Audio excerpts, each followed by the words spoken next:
Good evening, everyone. Romney Smith at WTOC for the News Now. This is where we bring you local, regional, and national stories that we're following. Thank you so much for giving us just a few minutes of your evening as we catch you up on everything that we're working on right now. And we're on various platforms as well. Our website, WTOC.com, the WTOC apps, Amazon Fire, Roku, Twitter, and Facebook. Lots of places you can see us. So thank you so much for joining us and your patience. I see a lot of you on our Facebook page weighing in, saying hello. Justin Forrest saying I'm watching from McIntosh County, watching from Ellabelle. That's from Kelly Gabak. Thank you so much for watching. We appreciate it. So we continue to follow the big story about the deadly shooting that happened at a small newspaper in Annapolis, Maryland. It's called the Capital Gazette. So right now, the latest reports say at least 5 people have been killed in a newsroom at the Capital Gazette newspaper, which is the capital of Maryland in Annapolis. Law enforcement sources tell CBS News that the suspect opened fire with a shotgun, killing these people.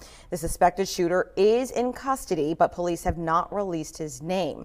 Police were unable to identify him by his fingerprints because somehow he was able to alter his own fingerprints. So law enforcement has been telling CBS News that they are right now working on facial recognition to identify him, and that they have been successful and right now are executing search warrants on that man's home. Again, we continue to keep an eye on this developing story.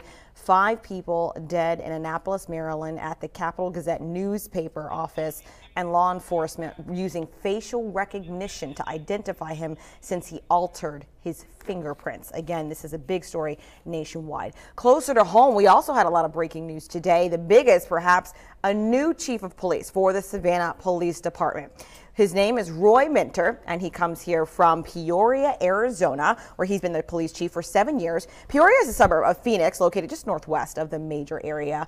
We wanted to know the differences between Savannah and Peoria when it comes to crime, and here it is. WTOC pulled the 2016 crime data from the FBI and GBI, and in almost every category, numbers from Savannah were more than double compared to Peoria. So the red bars you see are Savannah, and the blue bars represent Peoria. So you can see how big of a difference there is when it comes to crimes like rape, robbery, aggravated assault, burglary, larceny, motor vehicle theft, and arson. So our new police chief will have a little bit of a curve because his department did not see quite as many crimes as we have experienced here. Also, when it comes to murder rates, we pulled the data from the Murder Accountability Project. During the time period that Roy Minter has been serving in Peoria, Arizona, between 2011 and 2016, there were 25 murders and only 2 remain unsolved. Compare that same time frame to Savannah, we had 222 murders and only half of them have been solved. So this is a serious thing. And of course, our local leaders here say there will be some kind of learning curve. However, they feel with his credentials and his experience, and he's worked in various other cities, including being an officer in Houston, Texas. So that's a large metropolitan area that he is the right man for the job. And he also went to school at the University of Phoenix and also has training with the FBI as well. So looking forward to seeing him come to town as we get to learn more about our new police chief named, I just forgot his name. What is his name again? Good Lord, there's so much news going on. Roy Minter. Roy Minter is his name. All right, moving on to another story. Bloomingdale Police recently made a really big find after a traffic stop. So get this, the Bloomingdale Police Department attempted to stop a vehicle inside. Micah Kent was on Cherry Street, just blocks from the actual police department. But after a brief low-speed pursuit, officers finally pulled Kent over and noticed the odor of marijuana. Well, then they searched his vehicle and they found thousands of dollars in cash and a large amount of drugs that included 5 pounds of marijuana and a large amount of THC oil, which is on the right-hand side of your screen. He's not somebody that we've had on our radar, number one, because he's been really low-lying, you know, and the good ones, that's what they do. It's the mistakes that they make that allow us to catch them, and this time he got caught. Police say each one of the syringes of THC oil are a felony charge, and as you can see from that picture, there are a lot there. The lieutenant says the drugs have a street value of more than $400,000. Ken is being held in the Chatham County Jail at this time with no bond.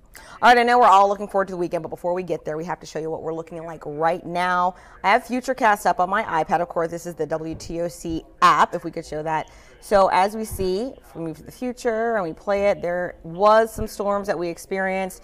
More will be moving through the later we get into this evening. So just prepare yourself. We've been talking about evening storms quite frequently, and it will happen again tonight. Also, a neat opportunity to share with you.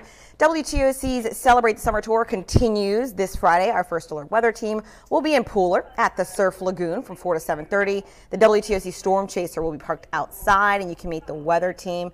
Come on by and say hello to everyone.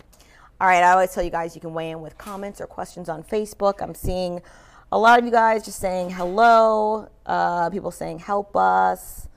As far as the shooting goes, we certainly know that was very disturbing to learn that. Of course, us here in the newsroom, it was disturbing for us too. I actually used to live in Maryland, and I went to graduate school at the University of Maryland, where I worked in Annapolis for the Capitol News Service. So I've actually been in that building where the mass shooting was. Certainly very disturbing. We'll continue to follow that news and other local news as well throughout the evening.